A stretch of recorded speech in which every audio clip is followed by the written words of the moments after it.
আসসালামু আলাইকুম রহমতুল্লাহি ওয়া বারাকাতুহু।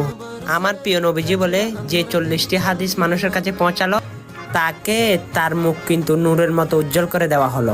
11 থেকে 15 হাদিস বলবে, আপনারা শুনে। 11 নম্বর হাদিস শরীফ, আল মুসলিমু মান সালিমাল মুসলিমুনা মিন লিসানিহি ওয়া ইয়াদিহি। খাঁটি মুসলমান ওই ব্যক্তি যাহার হাত ও মুখ হইতে অপর মুসলমান নিরাপদ থাকে। 12 নম্বর হাদিস শরীফ, হুব্বুদ দুনিয়া রাসু কুল্লি খতিআ। দুনিয়ার মহব্বত সমস্ত গুনাহের মূল। 13 নম্বর হাদিস শরীফ, ইন্নামাল আমালু বিল খাওয়াতিম। শেষ আমলই নির্ভরযোগ্য। 14 নম্বর হাদিস শরীফ, তুহফাতুল মুমিনিল মাউত। ইমানদারদের জন্য মৃত্যু উপহার স্বরূপ। 15 নম্বর হাদিস শরীফ, কাফা বিল মারই কাযিবান আন ইউহাদ্দিসা বিকুল্লি মা সামিআ। যাহা শুনে তাহাই বলিতে থাকে, কোনো ব্যক্তি মিথ্যাবাদী হওয়ার জন্য ইহাই যথেষ্ট। অবশ্যই আপনারা 40টি হাদিস শুনেছেন। আমার ভাইয়া কিন্তু পাঁচটা করে ছাড়বে হাদিস। অবশ্যই আপনারা ভালোবাসার মানুষ যারা আছেন তারা